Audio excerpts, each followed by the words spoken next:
Yeah. Oh yeah. Go ahead.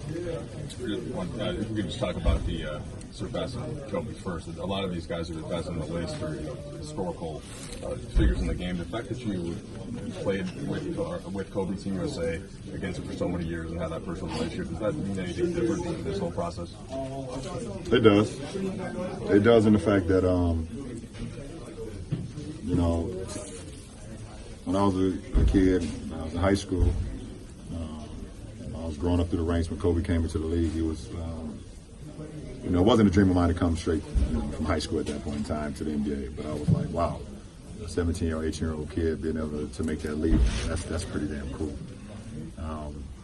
And as I started playing more ball and I was winning in high school, the things that he was doing on the floor, I admired and wanted to be a part of.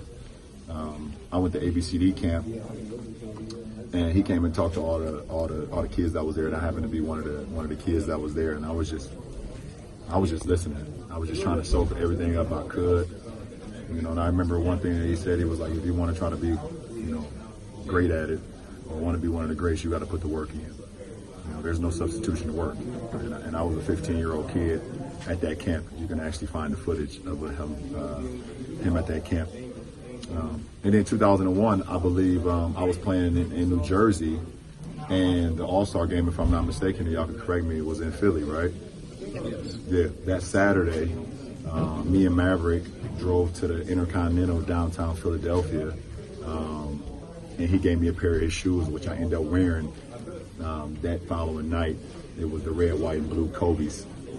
I was a 15, and he was a 14, and I wore them anyways. And I sat and just talked to him for a little bit. He gave me the shoes. I rocked them in the game. And it was the same night that we played Oak Hill against Melo. And then I saw what he was able to do the very next night, winning MVP here in Philly. That following night. As I got drafted, I still just admired him. Seeing what he was able to accomplish, winning championships, being early in his career where, he learned from the misses that he had against the series against Utah, and he just used that as motivation and got better and better and better to him winning multiple championships, and continued to admire him throughout my high school rank. And then as competitors, just seeing the work ethic that he put into the game. He had zero flaws offensively, zero. You backed off of him, he can shoot the three. You body him up a little bit, he can go around you. He can shoot the mid-range, he can post, he can make free throws. He had zero flaws offensively. And, that's something that I admired as well, just being at a point where the defense will always be at bay, where they couldn't guard you at all offensively, where you just felt like you was just immortal offensively because of your skill set and your work ethic. We take it down to 2008 where we become the Redeem team. And it was a dream come true for me to be able to line up alongside of him. Just admired him for so many years, and seeing him from afar, and then being able to be in practices with him, and me watching and learning. It's just too much. It's just too much. The story is just too much. It doesn't make sense. And just to make a long story short, now I'm here in the Lakers uniform in Philadelphia, where he's from, where one of the first time I ever met him, gave me his shoes, he won All-Star Week. It's surreal. It doesn't make no sense, but the universe just puts things in your life, and when you live in the right way, or you just giving everything to whatever you're doing, things happen organically, and it's not supposed to make sense, but it just happens. And I'm happy just to be in any conversation with Kobe Bean Bryant, one of the all-time greatest basketball players that ever played, one of the all-time greatest Lakers. The man got 2 jerseys hanging up in Staples Center. It's just crazy. Any irony for you as a pass-first player, you said basically your whole life without scoring? Yeah, because I've never seen myself as a scorer. I've seen myself as just a guy that's just a basketball player, and I've always wanted to have that triple threat mentality, being able to pass, being able to rebound, being able to score at times, and I've always loved the excitement that I gave my teammates by giving them the ball and seeing them score since I first ever started playing the game of basketball. That's always been like the greatest thing on the floor for me. And also being able to get back and make, like changing plays defensively. So to be in this position as far as a scoring record or scoring list, that also doesn't make sense to me. LeBron, you never played against Michael, so you could always chase his ghost, you could calm an idol. You played against Kobe for so long. Was there a point where you have to stop idolizing him so you can play against him and compete and win and all those kinds of things? No, but you also can keep the main thing the main thing. Once the game started, when we competed against each other, probably after the first time I played him, my rookie year, you keep the main thing the main thing, and you're trying to go out and win the game, and he's trying to destroy you because that's what Kobe's all about. He has zero friends on the floor, but that doesn't mean that I'm still not admiring the guy that I'm playing against. I'm able to still prioritize and understand what's going on the floor. So, and I think I showed that when we competed against each other. And then not getting a chance to play against him in the finals.